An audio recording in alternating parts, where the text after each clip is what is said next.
മനസലിവിൻ മഹാദൈവമേ, അനിയണമേ കരുണാനിധേ. അന്ധകാരം ഭൂമിയെ മൂടുന്നു, അന്ത്യലക്ഷ്യങ്ങളും കണ്ടിരുന്നു. അന്ധകാരം ഭൂമിയെ മൂടുന്നു, അന്ത്യലക്ഷ്യങ്ങളും കണ്ടിരുന്നു. എന്തിനീ ആലസ്യം നാം അന്നുണരുക, കാന്തനെ കാൺമാതിനാ. എന്തിനീ ആലസ്യം നാം അന്നുണരുക, കാന്തനെ കാൺമാതിനാ. മനസലിവിൻ മഹാദൈവമേ, കനിയണമേ കരുണാനിധേ. അവേ മനസലിവിൻ മഹാദൈവമേ, കനിയണമേ കരുണാനിധേ. ചേർന്നൊരു ശുശ്രൂഷയ്ക്കാൻ ദാഹിച്ചു കേഴുന്നു സത്യസഭ. ചേർന്നൊരു ശുശ്രൂഷയ്ക്കാൻ ദാഹിച്ചു കേഴുന്നു സത്യസഭ. തേജസ്സിൽ കർത്താവെ കാണും മുൻപേ നാമം എല്ലാ അഭിഷക്തന്മാർക്കും അഭിഷക്തമാർക്കും പിതാക്കന്മാർക്കും മാതാക്കന്മാർക്കും ക്രിസ്തയേശുവിന്റെ നിസ്തുല്യ നാമത്തിൽ സ്നേഹവും ക്രിസ്തീയ വന്ദനവും അറിയിക്കുന്നു. നല്ലൊരു തിങ്കളാഴ്ച പകൽ നമുക്ക് ഒരുമിച്ച് കടന്നു വരുവാൻ സർവശക്തൻ ഇടയാക്കിയല്ലോ. അല്പനിമിഷം ധ്യാനിപ്പാൻ 49 സങ്കീർത്തനം 8 വാക്യം അവിടെ പറയുന്നു, അവനെ വീണ്ടെടുപ്പാനോ ദൈവത്തിന് വീണ്ടെടുപ്പ് വില കൊടുപ്പാനോ ആർക്കും കഴിയില്ല. Price the Lord. വളരെ അനുഗ്രഹിക്കപ്പെട്ട ഒരു ആമേൻ വാക്യമാണ്. നമുക്കറിയാം ഇത് കോരോഗിൻ്റെ പുത്രന്മാരുടെ ഒരു സങ്കീർത്തനമാണ് എന്ന് നമുക്കിവിടെ തലക്കെട്ട് കാണാൻ കഴിയും. എന്നാൽ ഇവിടെ ഒരു വീണ്ടെടുപ്പിൻ്റെ വിലയാണ് ഇവിടെ നമ്മുടെ വിളിച്ചു പറഞ്ഞിരിക്കുന്നത്. ഇവിടെ പറയുന്നത് അവനെ വീണ്ടെടുപ്പാനോ ദൈവത്തിന് വീണ്ടെടുപ്പ് വില കൊടുപ്പാനോ ആർക്കും കഴിയില്ല. ദൈവപൈതലേ, നിന്നെയും എന്നെയും കർത്താവ് വീണ്ടെടുത്തു. എങ്ങനെയാണ് വീണ്ടെടുത്തത്? ലോൺ എടുത്ത് കൊടുത്തൊന്നും അല്ല കേട്ടോ. ആമേൻ. അല്ലെങ്കിൽ വേറെ ഇതര കാര്യങ്ങൾ ചെയ്തൊന്നും അല്ല കർത്താവ് നമ്മെ വീണ്ടെടുത്തത്. സ്വന്തം രക്തം, സ്വന്തം രക്തം കൊടുത്താണ് ദൈവം നമ്മെ വീണ്ടെടുത്തിരിക്കുന്നത്. ആ വില ആർക്കും കൊടുക്കാൻ കഴിയില്ല. സ്തോത്രം.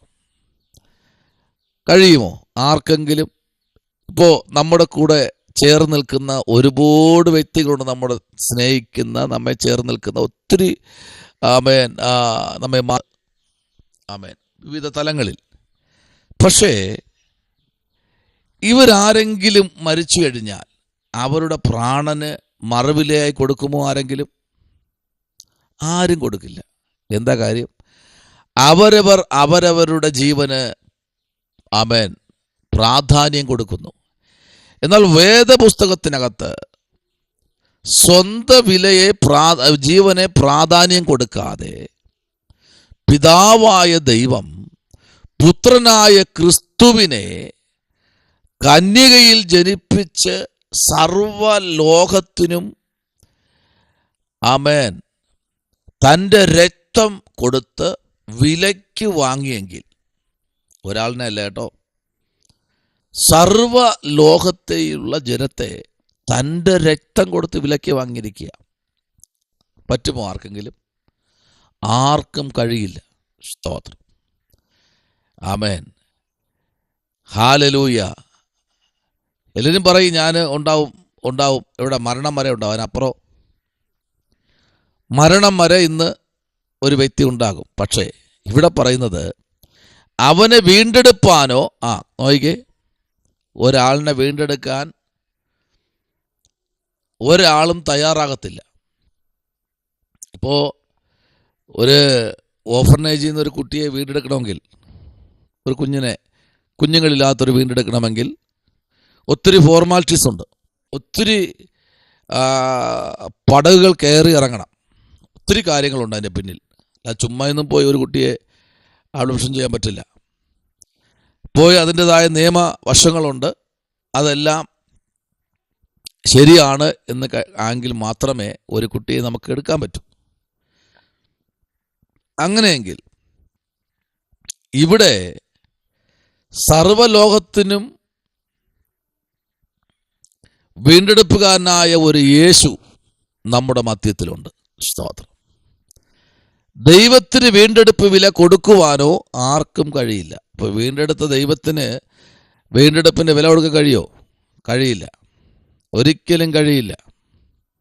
വീണ്ടെടുത്തത് യേശു കർത്താവാണെങ്കിൽ, സ്വന്തം രക്തം കൊടുത്ത് വിലയ്ക്ക് വാങ്ങിയെങ്കിൽ നിന്റെ സകല ഉത്തരവാദിത്വവും ദൈവത്തിനാണ്.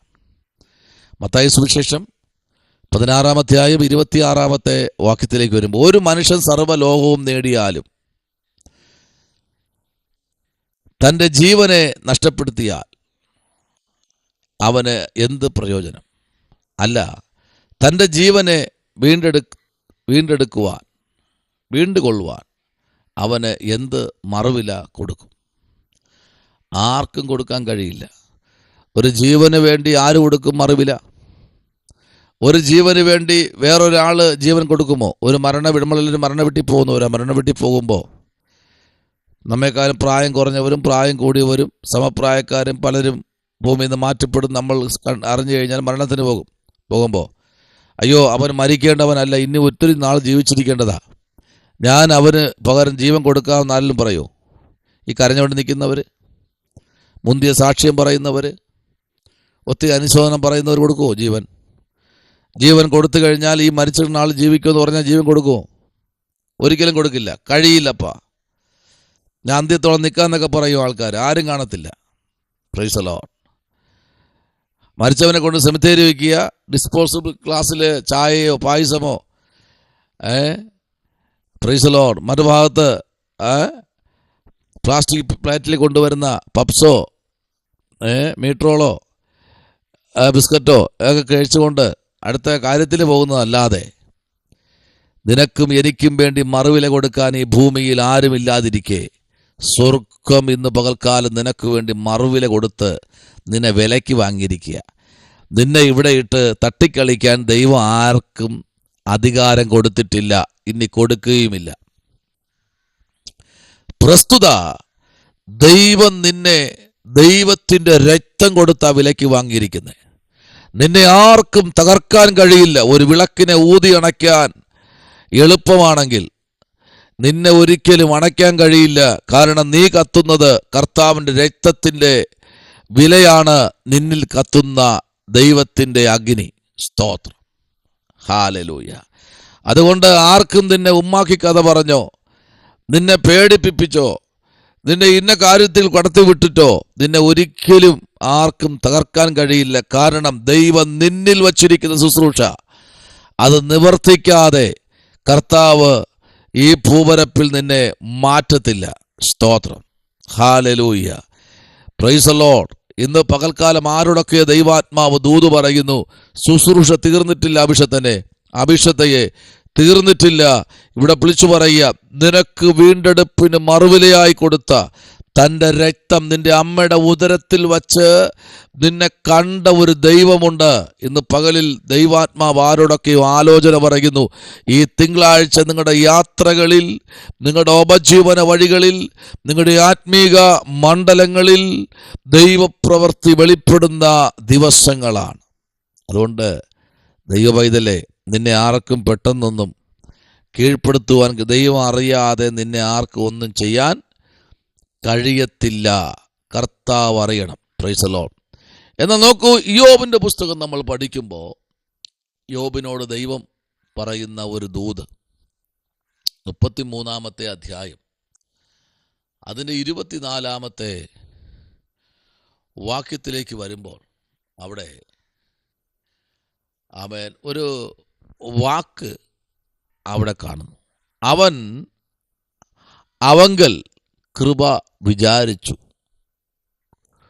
കുഴിയിൽ തക്കവണ്ണം ഇവനെ രക്ഷിക്കണമേ, ഞാൻ ഒരു മറുവില ആമേൻ കണ്ടിരിക്കുന്നു എന്ന് പറയും.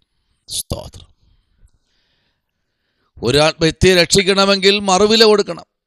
ആമേൻ. സ്തോത്രം. നമ്മുടെ അയ്യത്തിക്കുന്ന ഒരു തെങ്ങുമേൽ നിന്ന് തേങ്ങ ഇട്ട് കഴിഞ്ഞാൽ അതിന് വില കൊടുക്കണം. തേങ്ങയ്ക്ക് ചിലപ്പോൾ 4-5 തേങ്ങ കാണത്തുള്ളൂ. പക്ഷേ അദ്ദേഹത്തിൻ്റെ കൂലി എന്ന് പറഞ്ഞു കഴിഞ്ഞാൽ ഭയങ്കരമാണ്. അദ്ദേഹം അവിടെ വരുന്ന വണ്ടിയുടെ പെട്രോളിൻ്റെ പൈസ, കയറുന്ന ഏണിയുടെ പൈസ, പിന്നെ അദ്ദേഹത്തിൻ്റെ കൂലി എല്ലാം കൂടെ വരുമ്പോൾ ആ തെങ്ങിൻ്റെ മൊത്തമുള്ള വിലയായി അല്ലേ.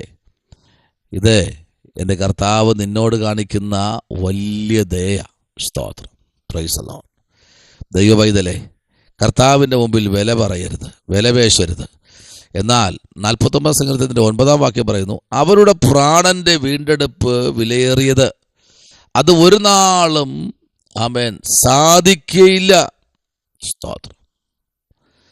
വിലയേറിയ പ്രാണനാ, വീണ്ടെടുപ്പ് വിലയേറിയതാ, പ്രാണന്റെ വില വലുതാ. അതറിയുന്ന ഒരാളേ ഉള്ളൂ, കർത്താവ്. വേറെ ആർക്കും അറിയില്ല. അവരെല്ലാം സൈഡിൽ നിന്ന് പറഞ്ഞിട്ട് പോകുന്നവരാ. ഒരു സ്റ്റേജ് കിട്ടിയാൽ പറഞ്ഞിട്ട് പോകുന്നവരാ. പക്ഷേ നിന്റെ കാര്യത്തിലേക്ക് ഇറങ്ങി വരാൻ ഒരുത്തൻ മാത്രം, നിന്റെ കാര്യത്തിലേക്ക് ഇറങ്ങി വരാൻ ഒരാൾ മാത്രം. ആ കർത്താവിലേക്ക് നമുക്ക് ഏൽപ്പിക്കാം, പ്രാർത്ഥിക്കാം. പരിശുദ്ധനായ ദൈവമേ, സ്തുതി നല്ല പിതാവേ, അനുഗ്രഹിക്കപ്പെട്ട നല്ല പ്രഭാതവേളയ്ക്കായി സ്തോത്രം.